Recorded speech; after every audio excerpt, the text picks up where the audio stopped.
Hello, and welcome back to Horror All the Time. In this episode, we're going to be talking about one of my favorite films that I've watched in my high school years was none other than Saw, directed by James Wan, which they play in a sadistic game where they have to they're chained up in a bathroom and then just having to kill one or the other. I'm here with, I guess, Zoe Danielle, Yes. which is a longtime friend of mine, which we have both worked together. Yes. For a Saw photo shoot. For a Saw photo shoot, and also I'm in costume. So am I. So this is a 1 year anniversary on our shoot. If y'all like to check it out, link will be in the bio. So now let's get started. Thank you for being here. Thank you for inviting me. Of course, of course. Do you So Saw is one of the most low-budget horror films of the 2000s, which inspired most filmmakers today, that they draw a line through many of the old stuff from horror that came from the early 80s, late 90s, and all that. Was there a point where when you saw the film, did it kind of inspire you, or kind of felt different? Well, honestly, for me, the first time I watched this movie was in preparation for this photo shoot. I had not watched it beforehand, ever. So I first watched it last year, probably March, and I heard that it is so low budget. I wouldn't have thought that. Under $1 million. Yeah, so I'm genuinely impressed by it, and because I thought it was a full budget movie, truly. There's two guys in a bathroom, just all it took. Yeah, once I thought about it, I was like, wait, yeah, there's the one setting for the most part. You get one room. Because in the beginning, you see just Adam getting out of the bathtub, and then the lights turned on, and you see the dead guy in the middle, full of blood and everything, which you don't see that often. But it's at the point where, that's what made me fall in love with it, is just the mystery of that sort of movie and all that. And it's iconic. It is too. But at that point, those characters become iconic with Adam and Gordon, of course. Yeah. With the online fantasies and everything on them. But oh, I haven't seen that. I didn't know that. I'm gonna have to look that up later. I'm curious. But was there throughout the beginning of the scene, was there something like that was mysterious? Once they get when they grab the tape and all that, and from the dead guy. For me, honestly, I knew the premise of it. I knew it was one of them has to kill the other going into it. So I didn't have that moment. I was more shocked at how long it took them to resort to violence. The clock finished ticking before they did anything. Here's one of the was there any other favorite kind of scenes throughout that movie, with people that have watched the movie? There are some that love Gordon cutting off his leg, or Amanda from the reverse bear trap, and you can see Billy for the first time on screen, or just that amazing plot twist towards the end, where John was in the room with them the entire time and he was never dead, type deal. Yeah. I do love the Amanda scene. It's a lot of fun. It's got that it's very 2000s way of editing, where they kind of speed everything up and you see it all at once, which is I don't know. It's really funny to see. It kind of offsets it. Like, I know that's not what it meant to do, but that's the way it aged. I still love that scene. I do really love, I love hate when Gordon cuts off his foot, because the determination of that man, like, trying to save his wife and child. Yeah, I honestly don't think that many men could actually go through with that. Oh, no. In the situation. He just went in. He started. He went.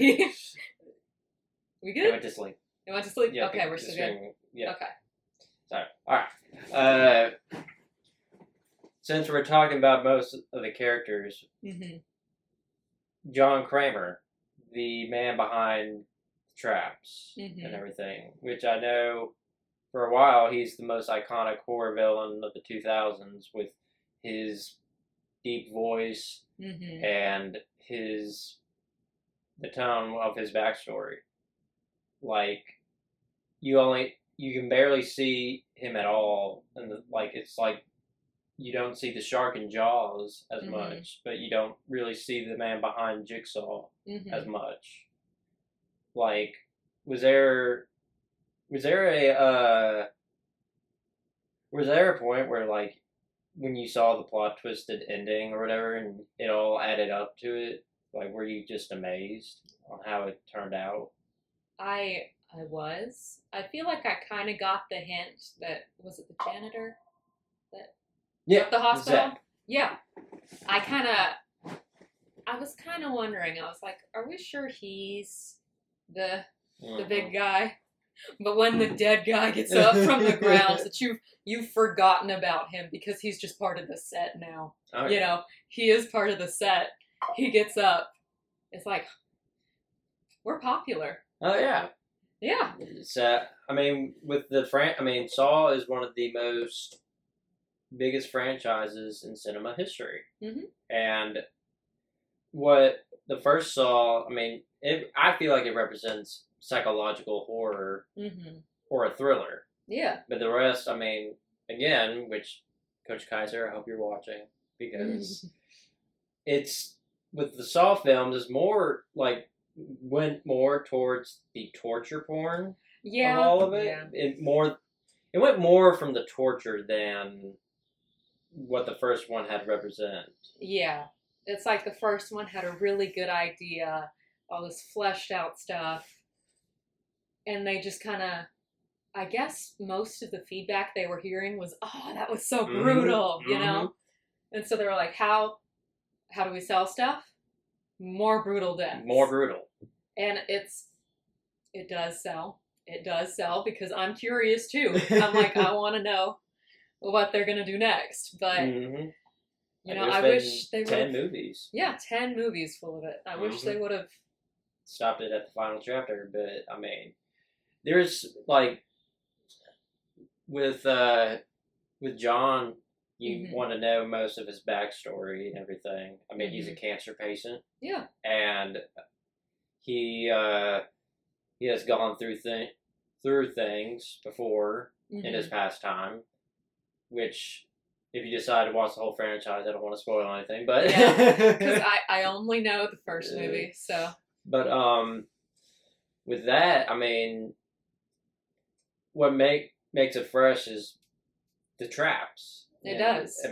With the reverse bear trap, which is one of the iconic Saw traps of all time. Like, who sat down and thought of that, It's like, it's so obvious now that we have it, but, like, that's such an odd thing to be like, what if we used that the opposite way to, like, explode someone's head? Oh, yeah. Who sits down and thinks about that? James Wan, apparently.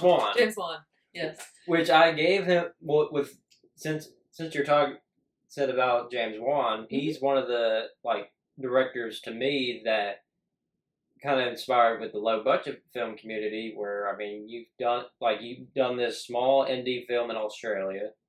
You put it together, try to get a budget of, like, as much as you can, and with an over budget of $1 million. Entered the Sundance Film Festival and won third place. That's awesome, truly. And I mean, with James, he had the idea, but I mean, and I don't think you know this fact though. They all did it in one building. You know what? That really doesn't shock me with you saying it's low budget. I am a bit of an actress. So, and we all do very low budget stuff here in Memphis. None of us have a budget. No. We got pennies. So, it's like we're using people's houses. It would be so easy. You were using warehouses. Yeah, it would be so easy to rent a single building and just turn it into a bunch of places because you don't realize how expensive that is. Oh, yeah. Like, if you can see, like, there's the police station, move 100 feet. There's the bathroom, another 100 feet. Here's the jigsaw lair. Yeah. I mean, that, to me, it made me fall in love with the movie, regardless with the first one. And I can go on for Saw facts all day. But, I mean, you know, when Gordon picks up the phone and tries to dial, and I kid you not, you can rewatch it and look at the date and year. It was set the day before 9/11. Oh! Yes. I didn't know that. Yes. I mean... Imagine coming out of that trap. Like, I survived. I survived. And 2 hours. Just... I didn't believe it either. And I looked back at the phone and just zoomed in. I'm like, oh, this was like the day before 9/11. But other than that, I mean, you find little facts and little mistakes or like with film production wise and everything. Yeah. But, well, since you're in the Amanda get up and all that, was what would you think of the character Amanda in the film? Which we know we didn't see much of her, but kind of resembled something to probably most women out there that they can be survivors and everything else. Did that kind of touched you in a way, or? You see, I saw it the opposite way because I do know what happens with her. Like, she had the opportunity to, like, move on with her life in a normal way or develop a psychosis with this saga. And she picked the psychosis. So, she is a survivor. She absolutely survived.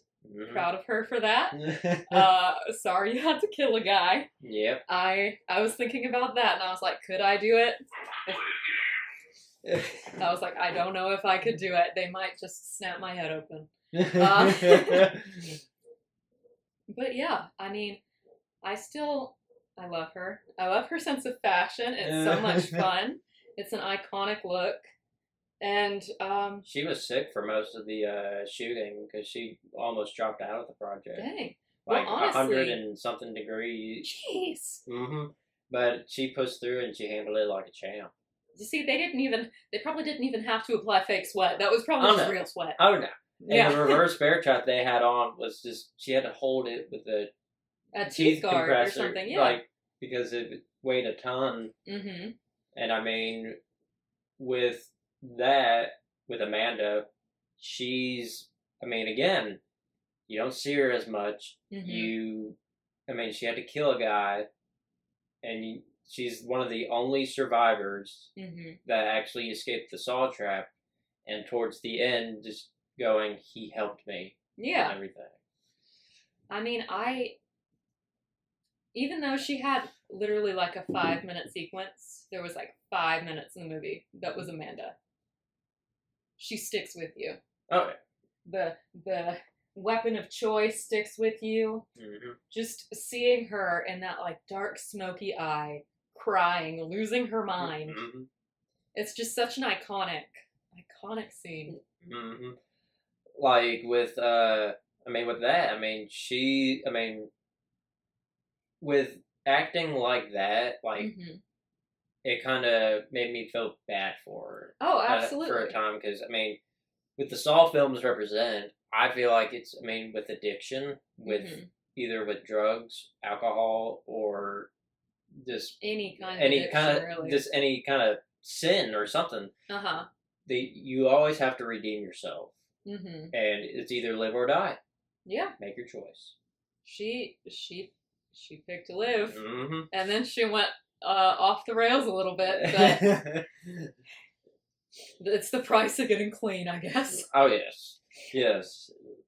Like, I didn't realize because in the backstory of all this, I watched the whole Saw franchise, including the first movie, while I was like 14 years old. Yes, a nice appropriate age to watch that. And I didn't understand what was going on, and then thought, I'm old enough.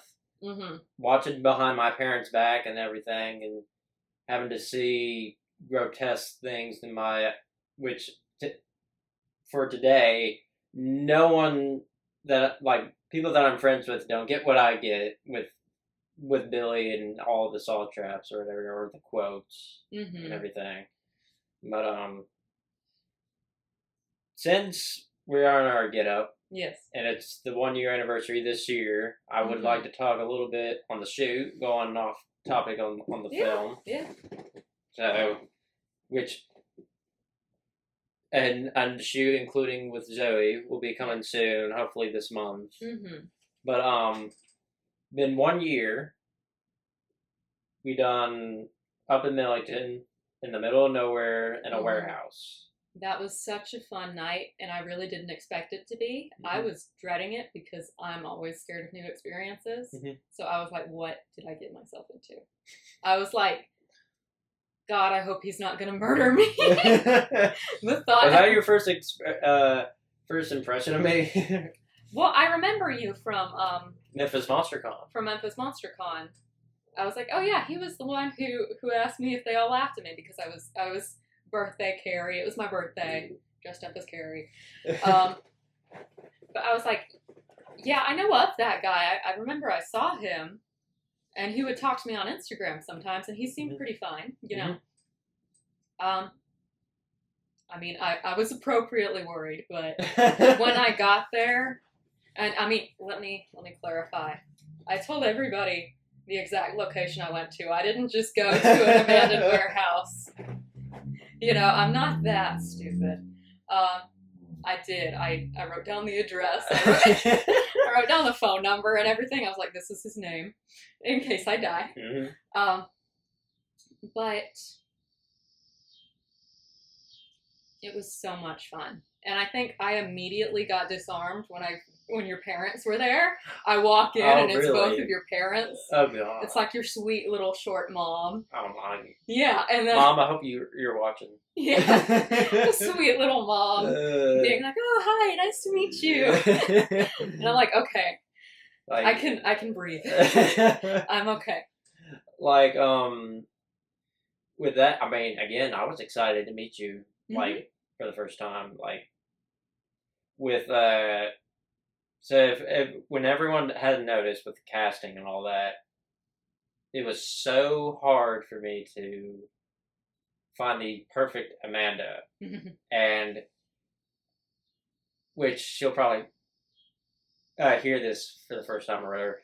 Just going through Memphis Monster Con, just on the Google search and all that, and I see you, and I thought, okay, wow, she knows her stuff, and was a bit too shy, was a bit too nervous, because... Look, it happens. It happens. And I thought to myself, well, either shoot the shot or you're going to miss your shot. Yeah. And not hit the bullseye. Messaged, and swear to God, I thought, like, I was going to get a rejection, and I thought, okay. But you took it like a trooper. That's all I can say. I mean... Hey. And to this day, you're still the highlight from last year. Thank you. And I mean, and for the intense screaming from that shoot with the tofu screaming. Yeah, I was like, I don't know what to scream. So they were like, just say tofu. Tofu. And then I screamed like I was being murdered. The word tofu. It was haunting enough. It was haunting. There were like a couple shots, like, I think I asked you if you can, like, self-cry and that. I was like, that's not happening. No. I'm not that good. I know my limits. I know my limits. But, I mean, was there, like, what was the, like, with the whole Saw, like, shoot, what, was there any other shot, like, this is, like, the money shot or the peak moment? What money shot? There was one picture specifically. It was of me in the chair. You know, yes. You know the one. Oh, I know the one. Yeah. It's on my phone. Yeah. And, like, literally, the photographers, one of them is Alex. I don't remember if it was Alex or if Nate's dad took it. Mm-hmm. But I remember they took it, they were like, holy shit, guys. And they were like, look. Oh, mm-hmm. And I couldn't see because I was duct taped to a chair, you know, in the middle of nowhere in a warehouse. Oh, yeah. But yeah, getting to see that afterwards, it was so cool. What did you think of the director? You know what? I think the director had a good vision. And he had some good, unique, original ideas to add to it. And I think that it's like communicating with the art, building onto it. And I think that's a beautiful thing to do. And I think that's... I'd give you a hug if you weren't holding Billy. Yeah. But as of today, our reshoot of Saw is one of the most talkative ones. I mean, people talked to me about that at work when it got released, when we posted Zoe, and my manager Brandon going, why you got that girl in a reverse bear trap? How did you even pull that off? I'm like, I don't know. I shoot my shot, and that's how the collaboration started and everything, and it's still going on to this day. Because again, I love working with you. Yeah, it's a blast. I love horror, and I love, acting. And even in photo shoots, you are acting. You are playing a character, and they're picking out singular shots of that. You have to be in it for it to look real. Like, since we're talking with the photography and all that, and with someone that has experience throughout the last few years and everything, you go further and beyond with those characters. I feel like, because with me, with both of us, we try to channel it. We try to embrace it and also let loose. Yeah. And everything. And to me, big things are coming for me with a few projects. It's exciting. So with a guy named Jeff. That's all I can say. Jeff. That's all I can say. Shout out, Jeff. It's Jeff. But well, yes. Well, back with Saw.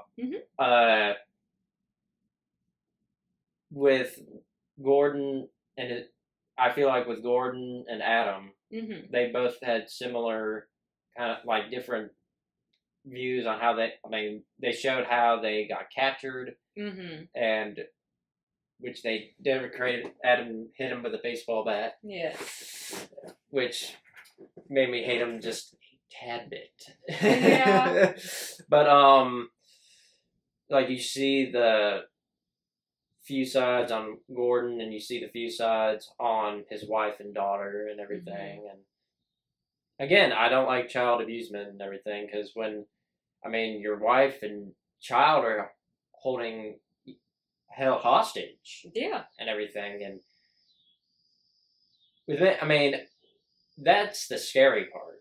Yeah, in that absolutely. whole movie is because being caught in a trap like that, that's really kind of far fetched. But that's what movies and horror are. It's fun. It's us experiencing things that we wouldn't experience.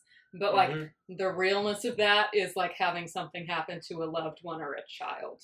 Oh yeah, like, and with Detective Tapp, though too, at which he's been on that case and his partner died, and I mean, you see with that character development as he's getting it closer and closer, he starts losing it, and everything, just trying to avenge his partner. It really seems like everybody everyone's affected by it loses it. They all end up going like a... Because Tapp thought Gordon was the Jigsaw killer, and pointing it all towards him and hiring Adam to take pictures of him and where he goes, which Adam convinces, like, asks Gordon, what were you doing last night in that hotel room and everything, thinking he had an affair with his wife and everything. That's where things get just when you get that one phone call and everything. But I mean, there's so many plots and mysteries with that. Which I mean, they had to take last minute photos or whatever from film photos just to make the film, like, add on to the film and everything. I mean, I really loved it. It is so much fun. It is so, I don't know. You're interested in every character. You see some of them go crazy. You see some of them do the wildest, most painful things they could do to themselves to save, like, their child. I remember I was watching, I believe at some point,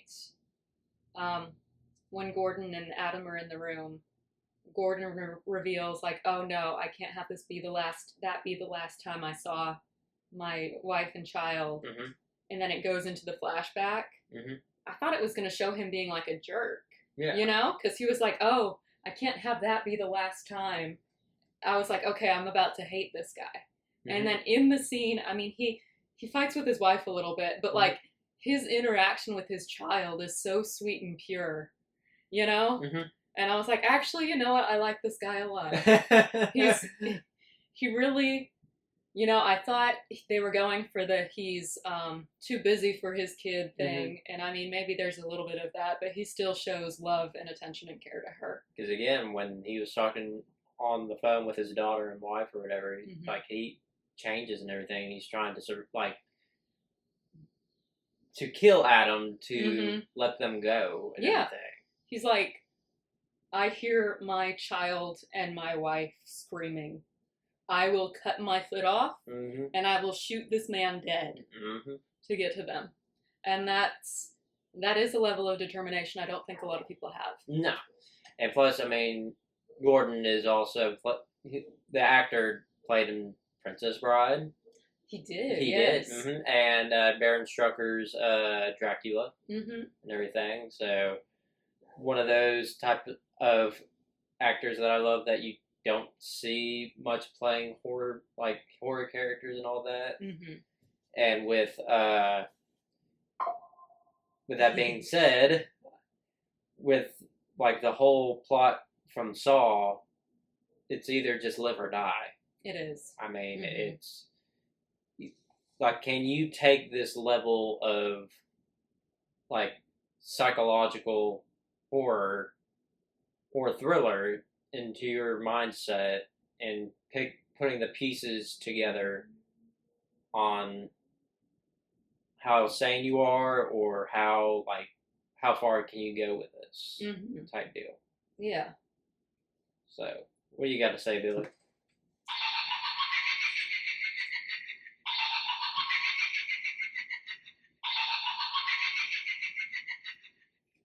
You heard it here first. You heard it here, folks. Yeah. Well, I think that's all the time we got. This is Zoe Danielle. Thank you. And this is Horror All the Time. And this is Billy. This is Billy. And in the next episode, we will be talking about, hopefully, the Terrifier series. So, live or die. That's one of your favorites, isn't it? It is one of my favorites. Mm-hmm. I actually met you. David, if you're watching, hi. David, if you're watching. He's mine. He's mine. See y'all.